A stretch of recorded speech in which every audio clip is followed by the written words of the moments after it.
시청자 여러분 안녕하십니까? 오늘도 건강한 하루를 보내시기 바랍니다. 드디어 우파 통합당 대표의 입에서 윤석열 대선 주자에 관한 언급이 나왔습니다. 물론 물어본 것에 대한 질문이지만 어쨌거나 우파 대표의 입에서 그런 얘기가 나왔다는 것은 앞으로 우파 내에서 윤석열 대선 후보에 관한 여러 가지 논쟁을 더욱더 가속화시킬 것입니다. 저는 제가 시청자 여러분께 여러 번 말씀드렸습니다. 2022년 대통령 선거에서 우파가 정권을 탈환해 올 수 있는 중요한 방법 중에 하나는 윤석열 검찰총장을 대선 후보로 영입을 하는 것이고, 그가 대선 후보가 되고, 그리고 그가 커다란 실패를 겪지 않는 것, 반듯한 대선 후보로 그가 설 수만 있다면 윤석열이라는 장수를 내세워서 2022년 정권 탈환 전쟁에서 우파가 승리할 수 있다. 먼저 제가 김종인 비대위원장이 한 얘기를 읽어봐 드리겠습니다. 윤석열 검찰총장이 거론되는 것에 대해서 이렇게 얘기를 했습니다. 후보 중 하나가 될 수 있지 않느냐고 하지만 본인이 현직에 있어 부정적 자세를 갖고 있다. 만약 일반인으로 들어와 그런 의사가 있다가 밝히고 후보가 된다면 그때 여러 여건 하에서 가능할지는 그때가 돼봐야 안다. 이 말로만 보자면 여러 가지를 판단에 유보하고 원칙적인 얘기를 한 것으로 판단을 할 수 있겠습니다. 그러나 윤석열 총장이 야권의 대권 주자로 거론되는 것에 대해서 언급을 피하지 않았다는 점, 그리고 어떤 이 부정적인 입장을 내비치지 않았다는 점, 그가 지금까지 기존에 거론되고 있는 당내 주자들 중에서 내 눈에 들어오는 대권 주자는 없다라는 이런 회의적인 시각을 여러 차례 내비쳤다라는 점, 이런 점에서 김종인 비대위원장의 윤석열에 대한 언급은 나름대로 상당한 정치적인 의미가 있다고 저는 판단을 합니다.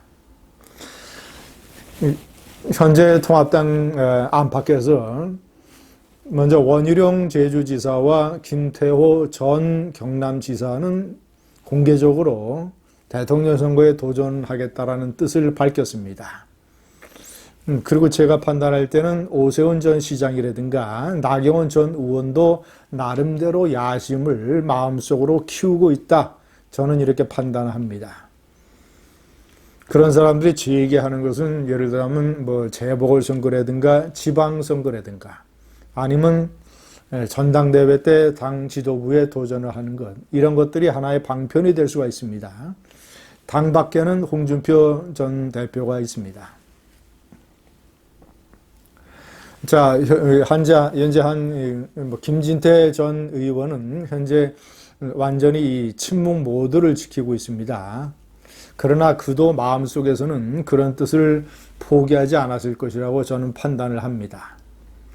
자, 이렇게 따지고 보면 한 6, 7명 정도. 그런데 어떤 이 여론조사들 결과, 여론조사도 그렇고, 그리고 많은 유파 유권자들 또는 일반 국민들의 어떤 심리적인 판단도 그렇고, 이 중에서 딱이 눈에 띄는 강력한 현재 좌파에서 이낙연 전 총리가 누리고 있는 어떤 압도적인 우월성, 치고 나가는 1위 주자의 어떤 강력한 동력, 이런 것을 가지고 있는 우파 후보는 없다. 황교안 전 대표는 계속 추락하고 있습니다. 그리고 상당 부분 동력을 상실했습니다. 자, 이런 가운데서 제가 이제 장점과 단점을 정리를 해놨습니다. 윤석열 검찰총장의 임기는 내년 7월에 끝납니다. 그가 만약에 예를 들자면 공수처가 발족이 되고 공수처가 좌파의 일부 극단적인 세력이 얘기하는 것처럼 공수처의 1호 수사 대상이 윤석열 검찰총장이 되고 공수처와 마찰을 빚어서 중간에 윤석열 검찰총장이 총장직을 내던지고 나오는 일이 없다고 판단한다면 정상적인 임기를 마치는 것은 내년 7월입니다. 내년 7월이면 정말이지 대권에 뛰어들기 딱 좋은 시기입니다. 내년 4월에 재보궐선거가 있고, 자, 그리고 나서 김종인 체제가 물러나게 됩니다. 그리고 전당대회가 곧 내년 7월이나 8월에 있게 되는 것이죠. 물론 대통령 후보가 될 사람은 내년 7월에 전당대회 때 당원상 아마 출마를 못하게 될지 모릅니다. 뭐 당대표 말고 이제 당 최고위원 같은 자리는 출마가 가능하죠. 전당대회에 출마를 하는 방법도 있고 안 하는 방법도 있고, 어쨌거나 윤석열 검찰총장의 최대 장점은 참신함과 신선함입니다. 그가 정치의 때가 묻지 않았다라는 점. 그 또 하나의 장점은 카리스마와 조직 장악력입니다. 그는 이것은 이미 검찰 내의 평판으로 입증이 된 것입니다. 자, 그리고 돈과 여성의 스캔들이 없습니다. 돈은 신고된 재산만 60억 원이 넘기 때문에 그가 무슨 돈 때문에 돈을 받거나 아니면 뭐 대통령 선거에 도전할 돈이 부족하거나 이런 일은 아마 없을 것입니다. 여성 스캔들도 없고 1차 검찰총장의 인사청문회를 거쳤다라는 점, 장모 사건과 부인의 사건이 있지만 검찰 내외의 이런 여러 가지 판단을 들어보면 별다른 문제, 최근에 장모는 민사소송에서 승리했습니다. 어쨌거나 그래도 이 장모의 일이고 윤석열 본인이 개입이 된 증거는 없습니다. 그래서 그것이 크게 발목을 잡을 가능성은 적다는 건 강력한 소신의 이미지.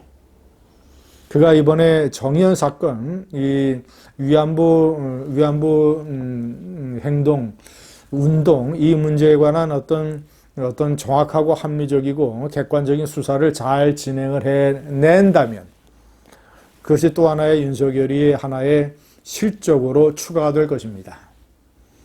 윤석열의 단점은 정치력이 검증이 되지 않았다라는 점. 정치를 물론 하지 않았으니까. 자, 두 번째는 경제와 외교에 관해서 그가 과연 어떤 능력을 가지고 있겠는가.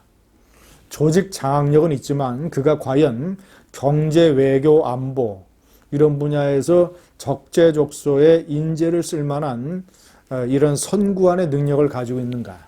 정치 지도자에게 가장 중요한 것은 선구안입니다. 사람을 골라서 적재적소에 앉히는 것. 제가 단점의 세 번째로 지적을 한 것은 고시 출신이 가지고 있는 징크스입니다. 자, 사법고시 출신 이회창 판사, 그 다음에 황교안 검사, 두 사람이 실패했습니다. 행정고시 출신 고건 역시 실패했습니다. 한때 대권주자 1위로 거론이 되다가. 외무고시 출신 반기문 전 유엔 사무총장 역시 실패했습니다. 한국 현대사에서는 고시 출신 4인의 실패, 대표적인 4인의 실패담이 유권자의 뇌리에 박혀 있습니다. 고시 출신들은 왜 이렇게 실패하는가? 자, 마지막 네 번째, 우파에 대한 비치입니다. 예를 들어서 이재수 사령관에 대한 무리한 수사라든가 양승태 대법원장의 이 사법농단 사건을 무리하게 밀어붙인 것, 이런 것들은 전부 다 우파 유권자들에게 윤석열이는 빛을 지고 있습니다. 저 같은 사람은 그런 빛에서 벗어났지만 아직도 적지 않은 우파 유권자들이 그 빛을 기억하고 있습니다. 이것을 얼마나 정직하고 강직하고 그저 검찰총장으로서 앞만 보고 달리는 이런 식의 앞으로의 행동으로 이 빛을 얼마나 갚아나갈 수 있을 것인가. 윤석열이의 또 하나의 부담입니다. 감사합니다.